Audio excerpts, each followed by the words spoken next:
So the second one, and I have less material here too, so this is perfect. Is right intention, and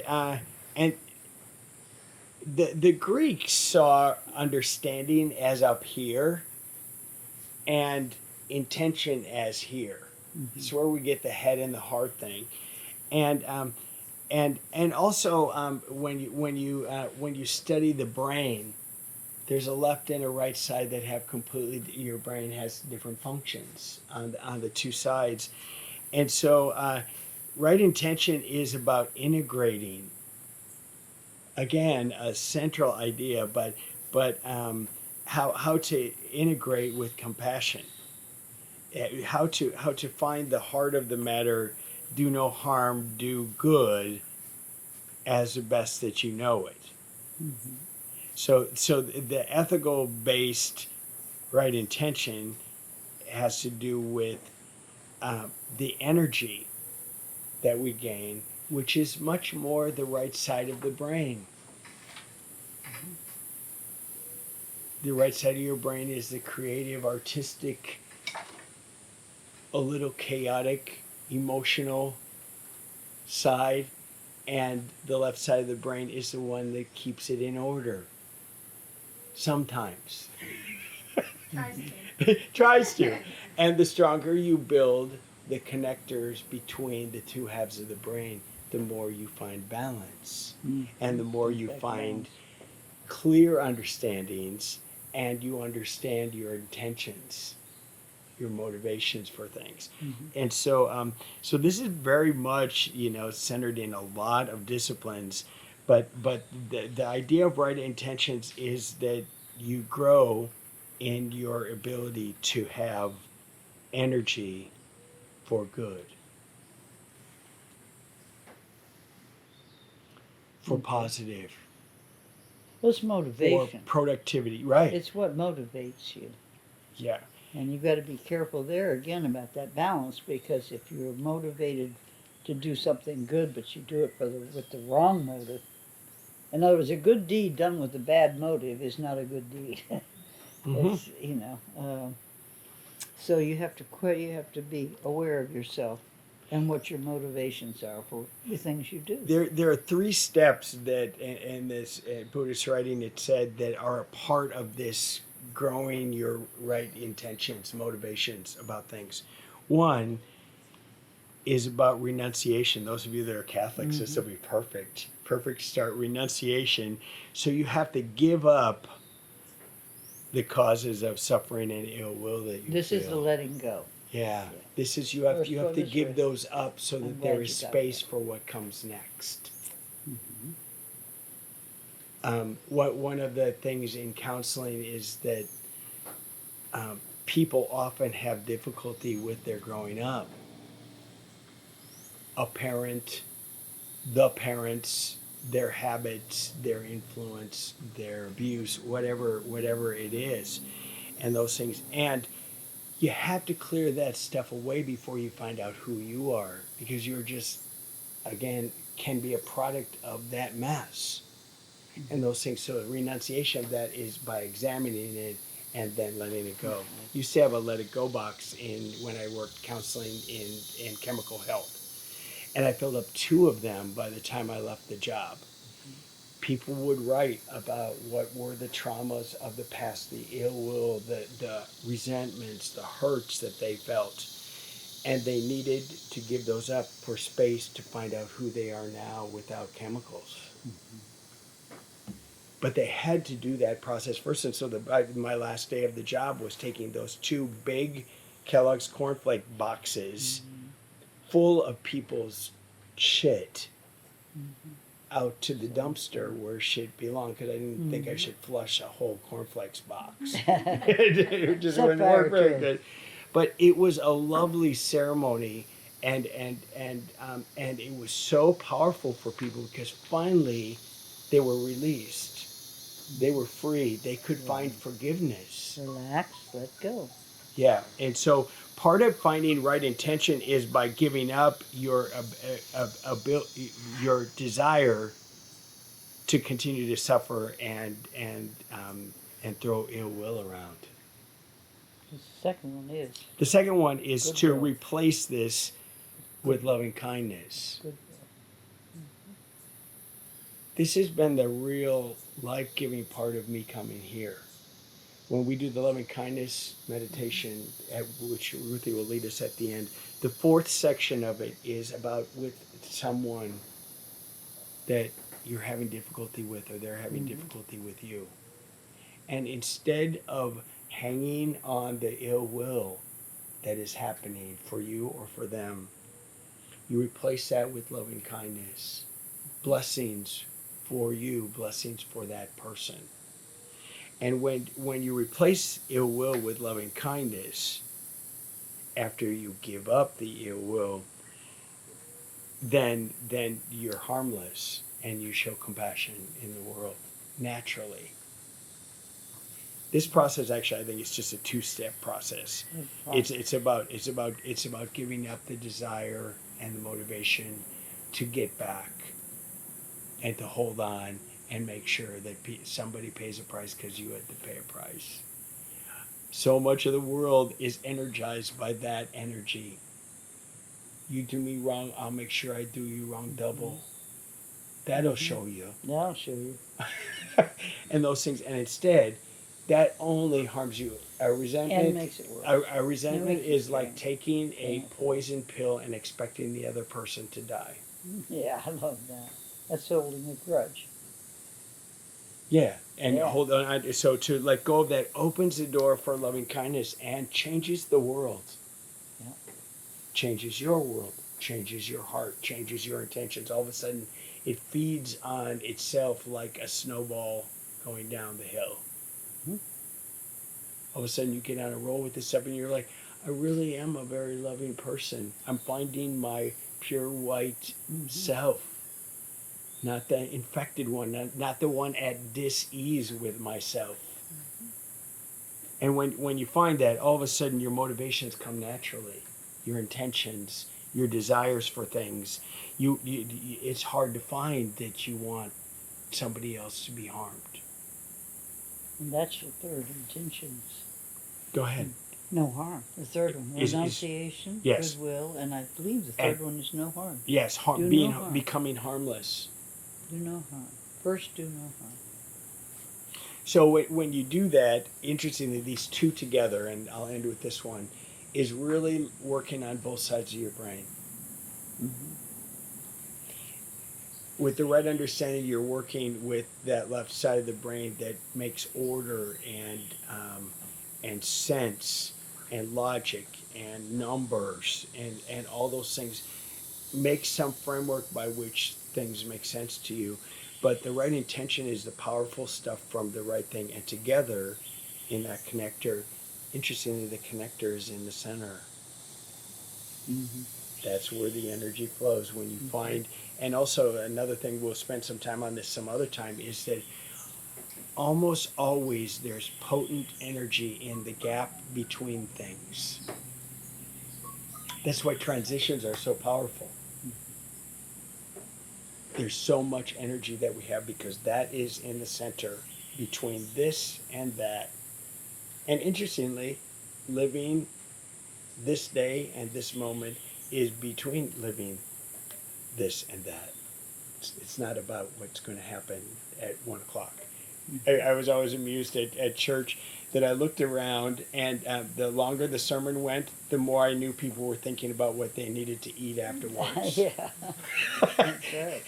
Yeah, the goal of all this is the kind of focus and the concentration that you actually are kind of absorbed into it, rather than you're thinking about what happens next. And maybe what your thing about what's the answer? You know, Who knows? Who knows? Yeah. Is indeed about who knows what happens at lunch. Who knows what happens after you die? We Right. don't know. No. How the hell should I know? So anyway, right intentions is kind of the power between right understanding. It's a left and right brain thing. If you believe kind of in the Greek way of thinking, it's head and heart. And those are two of them. So I think that are you going to end with the Unitarian prayer? Then I won't highlight it. Are you going to end Well, you today? can, I can, or you can do it now. No, no. I'd like you to say it because you say it so beautifully. This is the right intention is Okay. all in this little Unitarian prayer. This is a little Unitarian prayer. This is a benediction. And it goes this way. Go in peace. Go making peace. Living gently. Loving mightily. And bowing to the mysteries. And that's about. That's a That's nice what you do. summary of right intention. Another one. Are we about? You wanna Yeah, wrap no, up? no, I don't. Another one is the one I did in the talk, a little talk a couple of weeks ago, which is from the Quakers of the Society of Friends. And it's very simple, and if you need a good intention to begin your day with, this is what I can't think of a better one. And it goes this way. I shall pass this way but once. Any good thing, therefore, that I can do, and any kindness that I can show, let me do it now. Let me not defer it nor neglect it, for I shall pass this way but once. That's mindfulness. That's living in the present moment. And any goodness, any kindness that I can show, do it in the present moment. Do it now. Don't neglect it. Don't defer it. I like that one a lot. It's beautiful. Yeah. Both of those are beautiful. As I say, we find all the same things in all spiritual paths. The problem for most people is not spirituality, it's institutionalized religions, which become power structures and, and subject to a lot of corruption.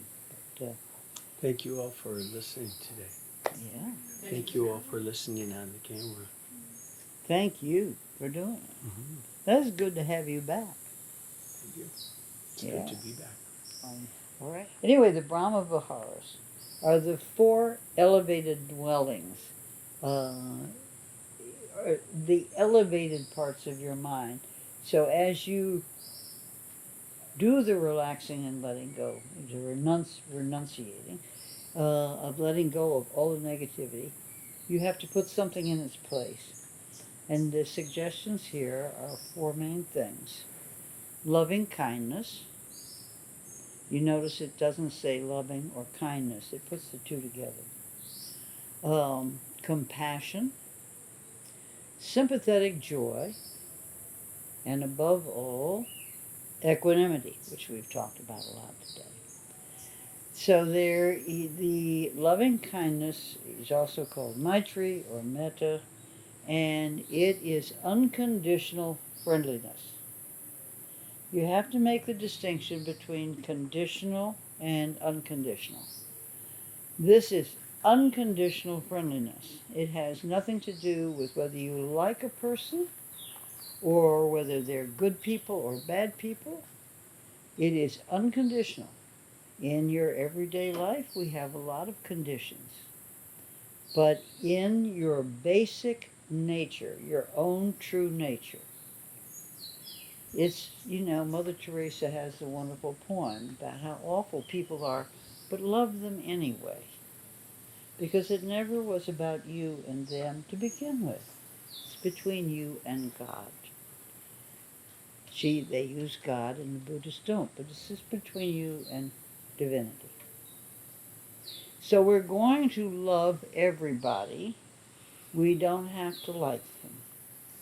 And we don't have to be phony about it. We're trying to open up, open up, open up, open up. So this meditation is taking you, beginning with yourself. You move to someone you love. You move from there to someone who's neutral, that you just see at the store or something, but you don't really know, a neighbor or something. The 4th, as Jeff pointed out, is someone with whom you are in conflict. And the 5th is for all sentient beings in the universe, this universe and other universes. So I'm going to say a phrase, Close your eyes. We'll take a couple of deep breaths, and I'm going to say a phrase, and in your mind, repeat it to yourself. And I will tell you that I have never seen it fail, that people who do this for even a week or two, sometimes just once, it makes a difference in how they feel about life. It kind of changes your relationship to things. So this is a loving kindness meditation. Hit the dinger for me.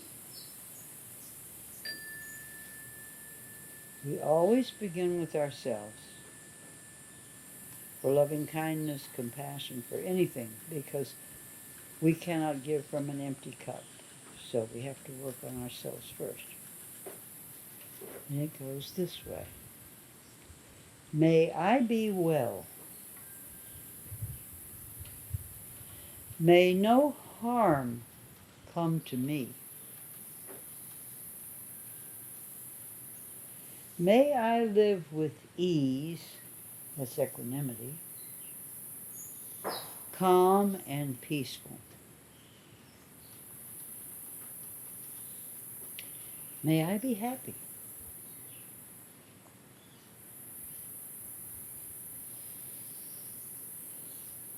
Now bring to mind someone you love a lot. Look at their face in your mind, smile at them, say their name, and say, may you be well. May no harm come to you. May you live with ease, calm and peaceful. May you be happy.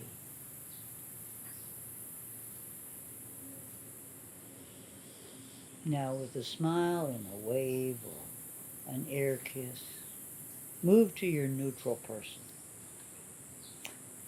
If you don't know his or her name, simply address them as friend. See if you can bring their face to mind as best you may remember it, or not really paying attention, have seen it. And say, may you be well. May no harm come to you. May you live with ease, calm and peaceful. May you be happy.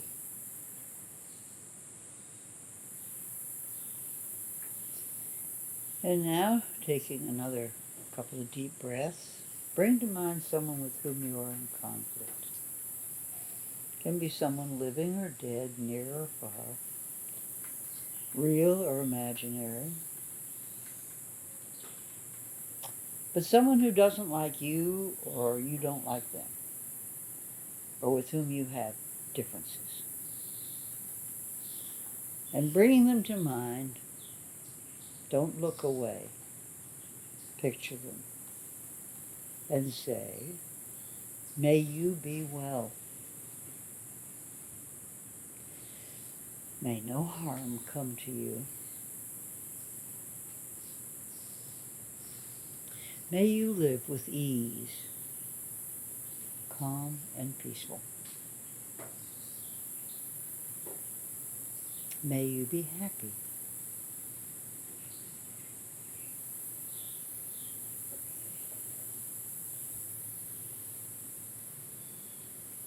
And now, setting them aside, put your hands over your heart.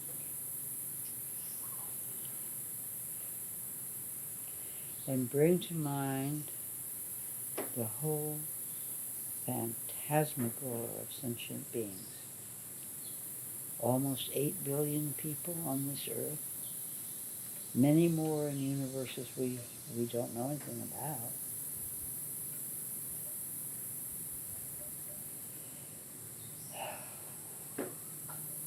Try and picture all of these people who all want basically the same things that we do.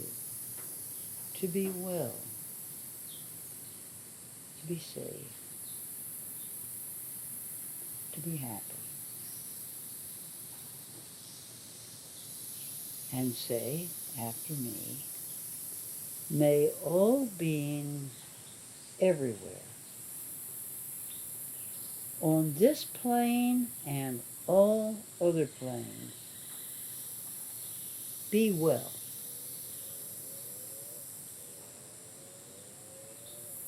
May all beings everywhere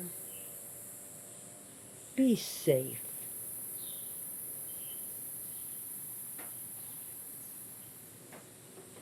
May all beings everywhere be free from suffering.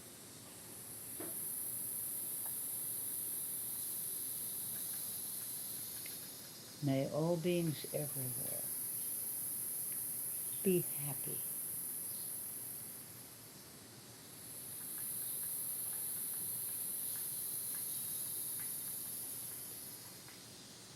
Now sit with the feeling, kind of let it permeate you.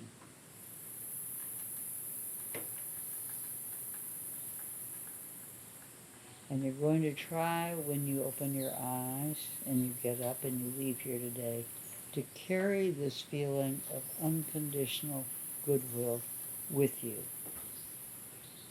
throughout the rest of your day and all days.